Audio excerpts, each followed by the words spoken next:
హైదరాబాద్లోని నాంపల్లి బీజేపీ కార్యాలయంలో ఈటెల రాజేందర్ ప్రసంగించారు. ఎమ్మెల్సీ ఎన్నికలపై ఆయన పిలుపునిచ్చారు. బీజేపీ అభ్యర్థులను గెలిపించాలని ఈ సందర్భంగా కోరారు.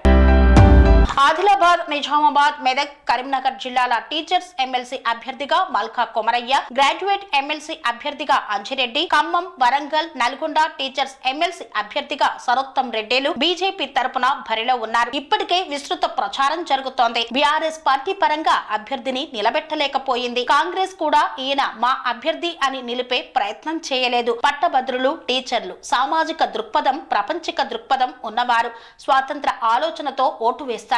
ఎవరిని ఎన్నుకుంటే రేపు మా కోసం నిలబడతారు అని ఆలోచించి ఓట్లు వేస్తారన్నారు ఈటెల రాజేందర్. టీచర్ల ట్రాన్స్ఫర్ సమయంలో 317 జీవో తెస్తే దానికి వ్యతిరేకంగా కొట్లాడిన పార్టీ బీజేపీ అని స్పష్టంగా టీచర్లలో ఉంది అన్నారు. ఆనాడు మాట ఇచ్చి అధికారంలోకి వచ్చాక మాట తప్పి టీచర్ల దుఃఖానికి కారణమవుతున్న పార్టీ కాంగ్రెస్. టీచర్ల బాధ ఇంకా కొనసాగుతుంది.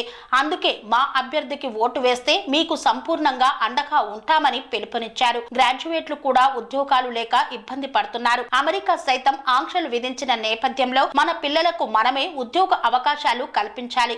అందుకు అవసరమైన నైపుణ్య శిక్షణ ఇవ్వాలని, నాణ్యమైన యువశక్తిని తయారు చేయాలని 2024-2025 బడ్జెట్ లో 4 లక్షల కోట్ల రూపాయలు బాజాప్తా పెట్టారు. మోదీ ప్రభుత్వం మొదటిసారిగా ఈ ప్రయత్నం చేస్తోంది. నిరుద్యోగ సమస్య కంటే పెద్ద సమస్య లేదు అని భావిస్తున్నామన్నారు. భారత అభివృద్ధిలో నిరుద్యోగులను భాగస్వామ్యం చేయకపోతే క్షమించరాని తప్పు అని భావించి ఈ పని చేస్తుందని పేర్కొన్నారు. కాబట్టి పట్టభద్రులారా ఆలోచించి మీకు న్యాయం చేసేటువంటి అభ్యర్థికి, అది బీజేపీ అభ్యర్థికి ఓట్లు వేసి గెలిపించాలని కోరారు.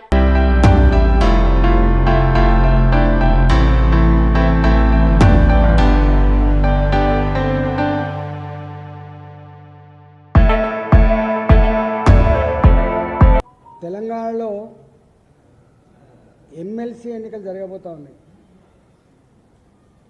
ఆదిలాబాద్, నిజామాబాద్, మెదక్, కరీంనగర్ పాత ఉమ్మడి 4 జిల్లాల పరిధిలో మా టీచర్స్ ఎమ్మెల్సీ అభ్యర్థిగా మల్కా కొమరయ్య గారు, అదేవిధంగా గ్రాడ్యుయేట్స్ నియోజకవర్గానికి భారతీయ జనతా పార్టీ అభ్యర్థిగా అంజిరెడ్డి గారు, ఖమ్మం, వరంగల్, నల్లగొండ జిల్లాలకు సంబంధించినటువంటి టీచర్స్ ఎమ్మెల్సీ అభ్యర్థిగా సరోత్తం రెడ్డి గారు అధికారికంగా పార్టీ పక్షాన ఇవాళ బరిలో దింపడం జరిగింది. ఇప్పటికే గ్రామాన మండల కేంద్రాలుగా, మున్సిపాలిటీ కేంద్రాలుగా మా పార్టీ నాయకులు కానీ, గ్రాడ్యుయేట్స్ కానీ, టీచర్స్ కానీ ఎన్నికల రణరంగంలో దిగి ప్రచారం మొదలు పెడుతున్నటువంటి విషయం మీకు తెలుసు. ఇవాళ ఇక్కడ టీఆర్ఎస్ పార్టీ, ఇవాల్టి బీఆర్ఎస్ పార్టీ ప్రత్యక్షంగా పార్టీ పరంగా అభ్యర్థులు నిలబెట్టలేకపోయింది. నేను కాంగ్రెస్ పార్టీ కూడా స్పష్టంగా వీళ్ళు మా అభ్యర్థులని చెప్పి నిలిపే సాహసం చేయలే. ఎందుకంటే వీళ్ళు పట్టభద్రులు కాబట్టి, వీళ్ళు టీచర్లు కాబట్టి, సామాజిక దృక్పథం కలిగిన వాళ్ళు కాబట్టి, ప్రాపంచిక దృక్పథం ఉన్నవాళ్ళు కాబట్టి, వీళ్ళను ఎవరోపై ఇన్ఫ్లుయెన్స్ చేస్తే ఓట్లు వేసేవాళ్ళు కాదు కాబట్టి, స్వతంత్ర ఆలోచన కలిగి ఎవరిని ఎన్నుకుంటే, ఎవరికి ఓటు వేస్తే రేపు మా కోసం నిలబడతారు అనే ఆలోచన చేసి ఓట్లేసే సందర్భం వాళ్ళు కాబట్టి ఇవాళ భారతీయ జనతా పార్టీ టీచర్ల ట్రాన్స్ఫర్స్ అప్పుడు జోనల్గా విభజిస్తున్నప్పుడు, జిల్లాల వారీగా విభజిస్తున్నప్పుడు 317 జీవో తెస్తే దానికి వ్యతిరేకంగా కొట్లాడిన పార్టీ, బరిగీసి నిలిచిన పార్టీ భారతీయ జనతా పార్టీ అని చెప్పి స్పష్టంగా టీచర్లలో బలంగా ఉంది.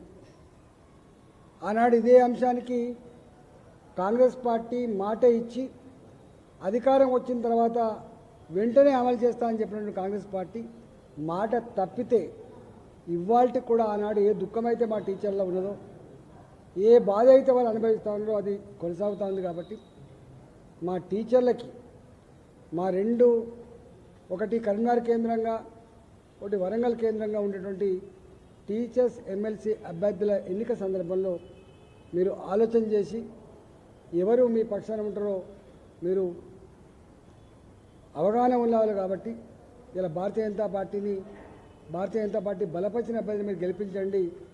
ఆ మీ ఆశీర్వాదంతో గెలిచిన ఎమ్మెల్సీలతో పాటుగా పార్టీ కూడా మీకు సంపూర్ణంగా అండ ఉండదని చెప్పి తెలియజేస్తా ఉన్నాను.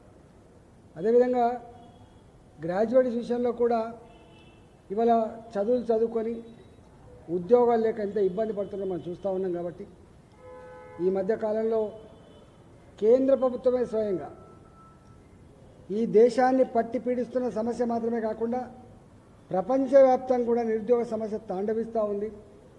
అమెరికా లాంటి దేశమే ఆంక్షలు పెట్టే స్థాయికి వచ్చింది. మన పిల్లలు అక్కడ చదువుకుంటూ ఉద్యోగాలు చేసే పరిస్థితి నిషేధించే సందర్భం వచ్చింది. ఇది అత్యంత గంభీరమైన సందర్భం. ఇది నిరుద్యోగ యువతను కనుక ఇట్లే వదిలిపెడితే, యువశక్తిని కనుక దేశ పురోగమనంలో వాడుకోకపోతే దేశం అభివృద్ధి చెందే ఆస్కారం లేదని చెప్పి భావించి 2024-25 బడ్జెట్లో 4 లక్షల కోట్ల రూపాయలు ఈ నిరుద్యోగ సమస్యను అడ్రస్ చేయడం కోసం బాజాప్తా బడ్జెట్లో పెట్టి చిన్న పరిశ్రమలు, మధ్య పరిశ్రమలు, చిన్న వ్యాపారులు, స్టార్టప్స్లలో జ్ఞానం కలిగి స్టార్టప్ పెట్టుకునే వాళ్ళు, కొత్త రంగాల్లో ఎంటర్ అయ్యే వాళ్ళు, ఇవాళ స్కిల్ డెవలప్మెంట్ సెంటర్ల తర్వాత ఉద్యోగం ఇచ్చే కంపెనీలకు మనం ఆర్థిక పరిపుష్టి అందించడం, అనేక రకాల, ఒక్క మాట చెప్పాలంటే మొట్టమొదటిసారిగా మోడీ గారి ప్రభుత్వం నిరుద్యోగుల సమస్యను అడ్రస్ చేసే ప్రయత్నం చేస్తూ ఉంది.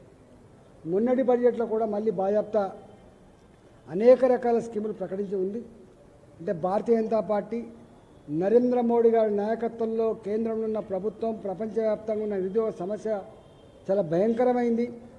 140 కోట్ల జనాభా కలిగినటువంటి ఈ దేశంలో ఈ సమస్య కంటే పెద్ద సమస్య లేదు.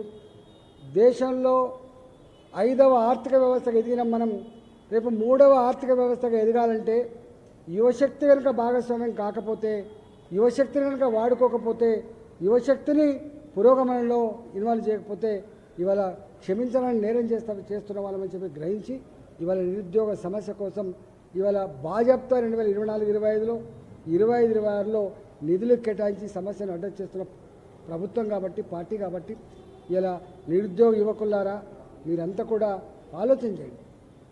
గతంలో టీఆర్ఎస్ పార్టీ ఏం మాటలు చెప్పింది, ఏం మోసం చేసిందో మీ కళ్ళ ముందు ఉన్నది. అందుకనే వాళ్ళకు మీ దగ్గరికి వచ్చి ఓట్లు అడిగేటువంటి ధైర్యం లేదు, వాళ్ళకి ముఖం లేదు వాళ్ళకి.